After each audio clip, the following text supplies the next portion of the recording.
I used to decide who lived and who died with a single phone call. Now I can't sleep unless my forehead touches the ground 5 times a day. For 18 years, I ran the books for 3 crime families in Chicago. Started when I was 20, fresh out of Northwestern with a degree in accounting and no conscience to speak of. My father had been a bookkeeper for legitimate businesses, taught me that numbers never lie, they just reveal truth that people don't want to see. I wasn't the guy who pulled triggers. I was the guy who decided if triggers needed to be pulled. Numbers don't lie, and neither did I. When someone owed money they couldn't pay, when someone talked to the wrong people, when territory lines got crossed, they came to me first. Not for muscle, for mathematics. My first calculation was simple. Mickey Torino owed the Benedetto family $47,000, had been promising to pay for 8 months. The interest was compounding weekly. Mickey was costing us reputation, which in our business meant everything. I ran the numbers. Elimination cost $3,000. Message sent was worth 10 times that in future compliance. Mickey disappeared on a Tuesday. Nobody was ever late on a payment again. See, killing costs money. Cleanup costs money. Heat from cops costs money. My job was simple. Make the math work. If eliminating a problem saved more than it cost, I gave the green light. If not, we found other ways. I made those calculations in my head faster than most people order coffee. The families trusted me because I never let emotions cloud the numbers. Tommy Breslin steals 50 grand from the poker games. Dead man. Simple math. Costs us 2 grand to make him disappear. Saves us from looking weak. Maria Gonzalez threatens to testify about the warehouse. Gone. 3 grand to solve a 20-year problem. Clean mathematics. But it wasn't always that cold.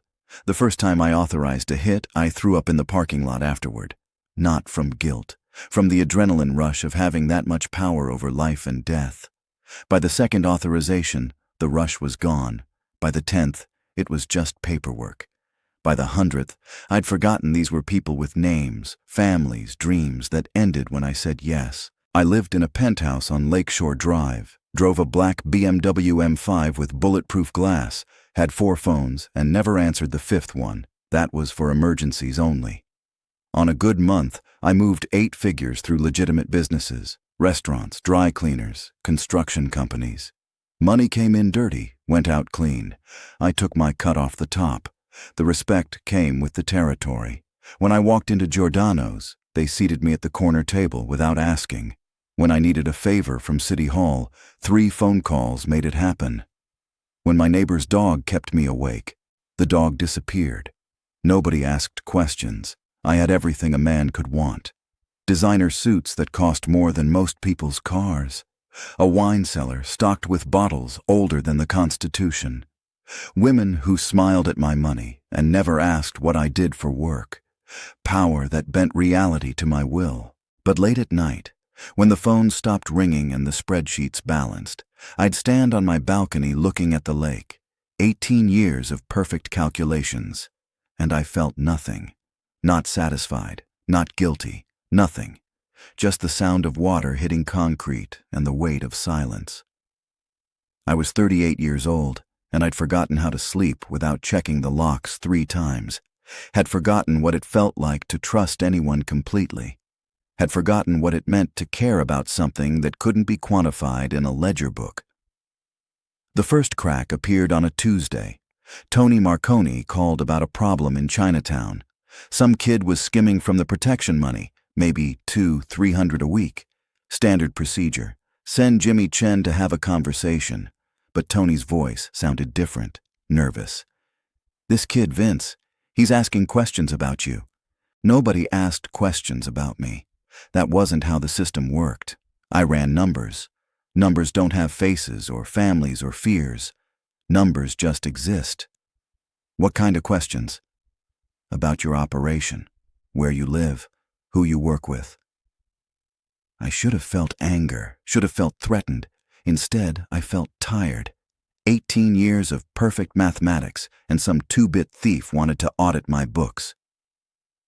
The second crack came 3 weeks later. FBI surveillance van parked across from my building.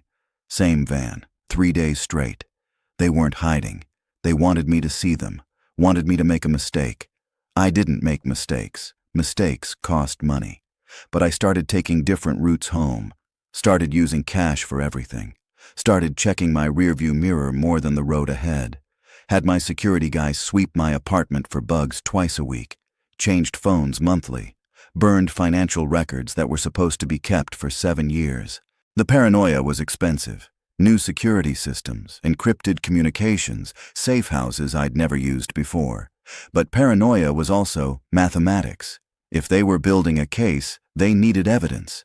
Evidence required time and access. I could eliminate both. What I couldn't eliminate was the feeling that 18 years of perfect control was starting to unravel. Not because of external pressure, but because something inside me had started calculating differently. The third crack was Maria's daughter, 8 years old, riding her bike outside the warehouse we used for storage, smiling, waving at everyone like the world was made of sunshine. I watched her for maybe 30 seconds before walking inside. That night, I calculated Maria's removal again. The math still worked. One problem eliminated, minimal cost, maximum protection for the operation. But I kept seeing that little girl's smile when I closed my eyes. I started having dreams. Not nightmares. Just dreams where numbers talked back to me, where spreadsheets bled, where calculators showed faces instead of digits. I'd wake up sweating, check all 5 phones, make sure the security systems were armed. Then I'd go back to my laptop and run the same calculations over and over, looking for errors that never existed. I was losing my edge. Emotions were contaminating my calculations. In our business, that was a death sentence waiting to happen. The call came on a Thursday at 2:47 a.m., phone number 5, emergency line. We got a problem. It was Fat Eddie from the north side. His voice was shaking. Talk. Vincent Rosetti, he's been talking to the feds, giving them names, dates, numbers, everything. Vincent Rosetti. I knew the name. Mid-40s, ran a small loan operation out of Cicero. Nothing major, but connected enough to hurt us if he talked. The math was simple. How do you know? My guy in the bureau says they got him on tape, wire transfers, the whole thing. They're planning raids next week. I pulled up Rosetti's file on my laptop. Married, 2 kids, lived in a blue house on Maple Street, drove a tan Buick, jogged every morning at 6 a.m. through Grant Park. Predictable habits. Easy target.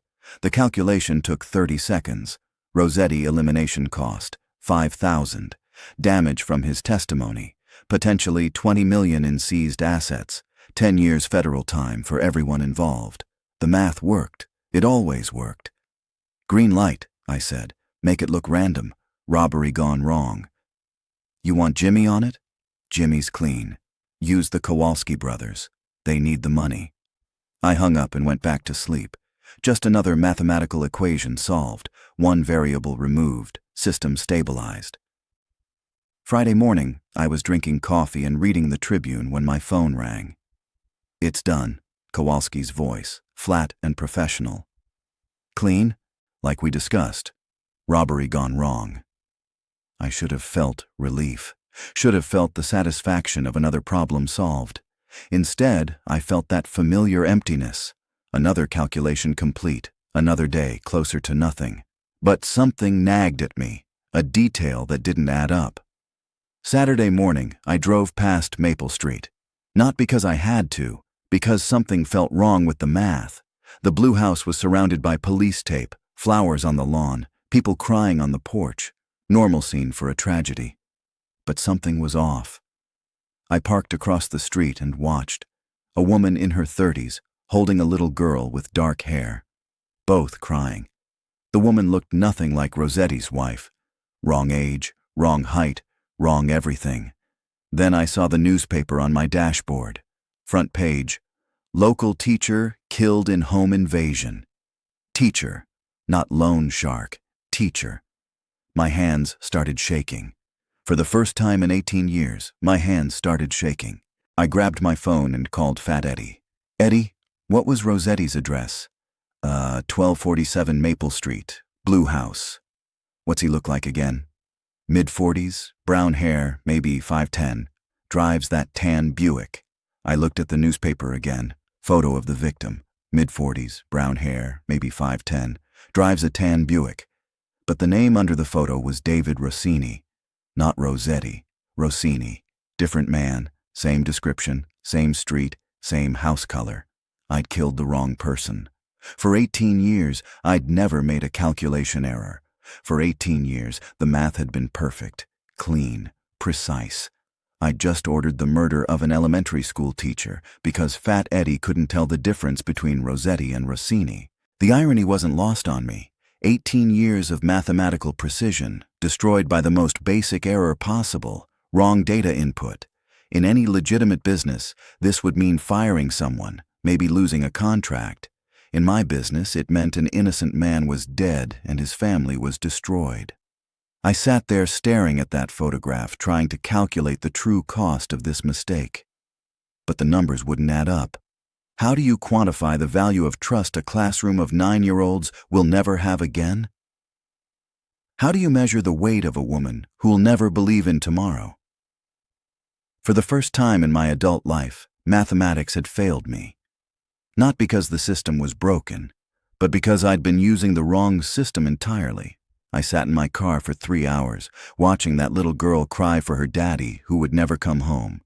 Watching a woman become a widow because I'd relied on bad information. The newspaper said David Rossini taught 4th grade, said he coached Little League on weekends, said he'd just gotten engaged to his girlfriend of 6 years, said the neighborhood kids called him Mr. Dave, and that he spent his own money buying school supplies for students whose families couldn't afford them, said he had no criminal record, no connections to anything illegal, no enemies, no debts, no secrets, just a teacher who happened to look like a rat and live on the same street as one. A teacher who would never see another sunrise because Vincent DeMarco had turned mathematics into murder and never bothered to verify his variables.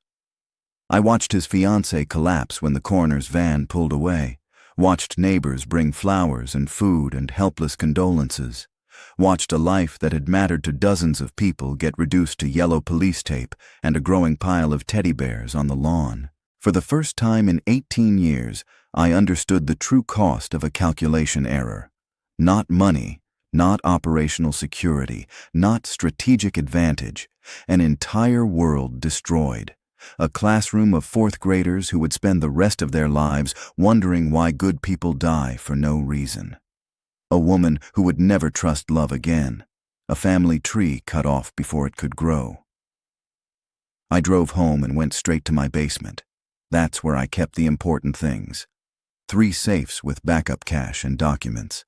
A gun collection worth more than most people's houses. Files on every operation I'd ever calculated. I sat on the concrete floor, surrounded by 18 years of perfect mathematics, and realized I'd become something I didn't recognize. The worst part wasn't the guilt. Guilt was an emotion, and emotions contaminated calculations. The worst part was that my system had failed. My numbers had failed. The only thing I trusted in the world had failed, and an innocent man was dead because of it. I opened the first safe and started pulling out files. 18 years of names, dates, calculations. How many Vincent Rosettis had there been?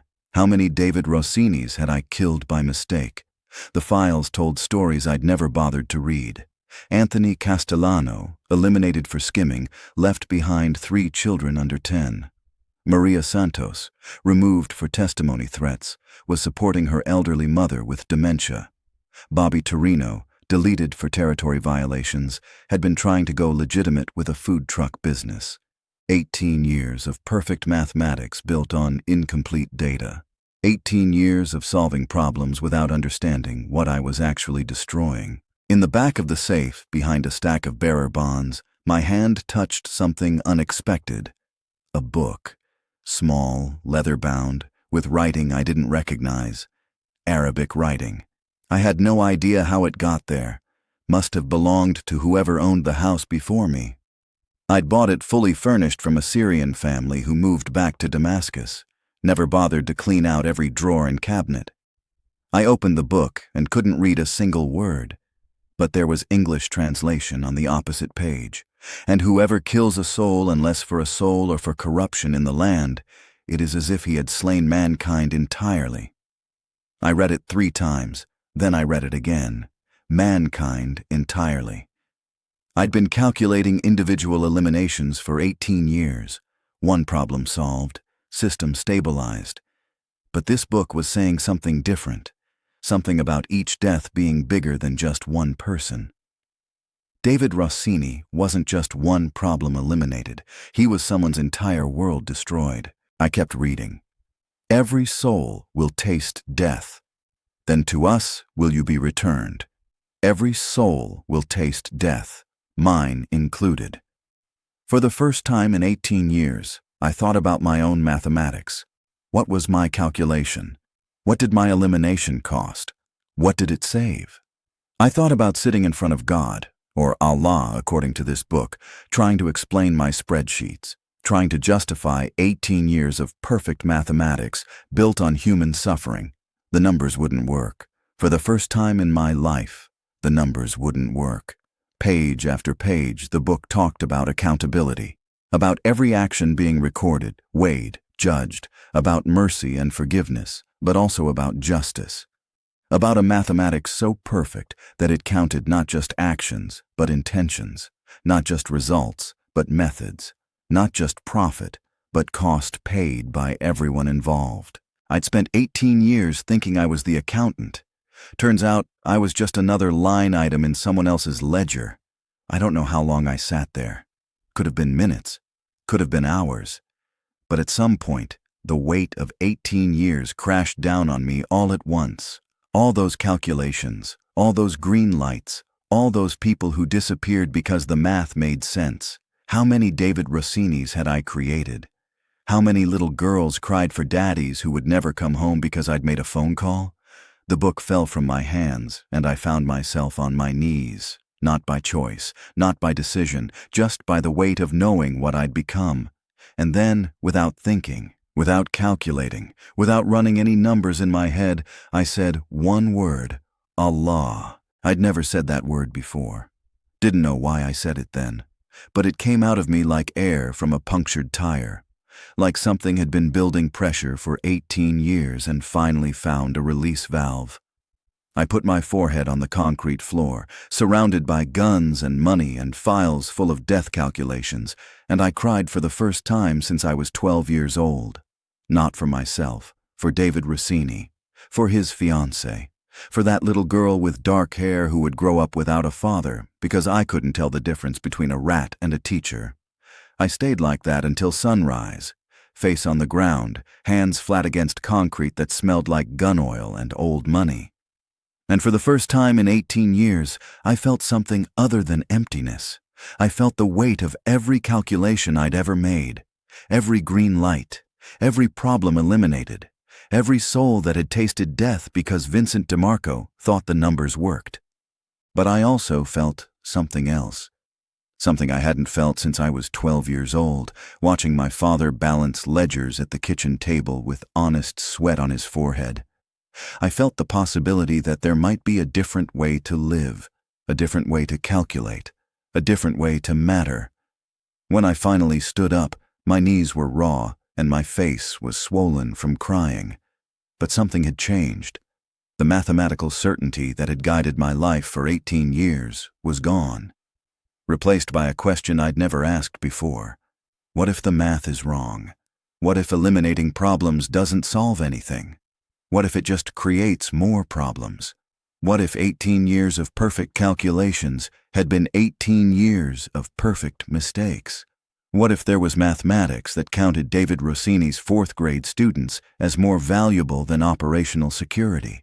What if there was accounting that measured the weight of a child's tears against the price of maintaining respect? I picked up the book and read that line again. Every soul will taste death, including mine, including the families who trusted me, including Fat Eddie and the Kowalski brothers and everyone else caught in the system I'd spent 18 years perfecting. What if there was different mathematics? What if there was a calculation that valued David Rossini's life more than my operational security? What if the Syrian family who lived here before me had left behind more than just a book. What if they'd left behind a blueprint for living that didn't require spreadsheets full of suffering? I didn't have answers, but for the first time in 18 years, I had the right questions. The phone rang. Phone number 3. Business line. I didn't answer it. It rang again. Phone number 2. Family emergencies. I let it ring.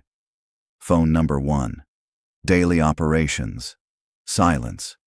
For the first time in 18 years, Vincent DeMarco was unavailable for calculations. I was busy learning a different kind of mathematics, the kind that starts with admitting your formulas have been wrong, the kind that values mercy over efficiency, the kind that says maybe, just maybe, some things are worth more than the numbers suggest, the kind that begins with putting your forehead on the ground and acknowledging that you're not the smartest person in the room, that you've never been the smartest person in the room, that 18 years of perfect mathematical control had been 18 years of perfectly controlled blindness.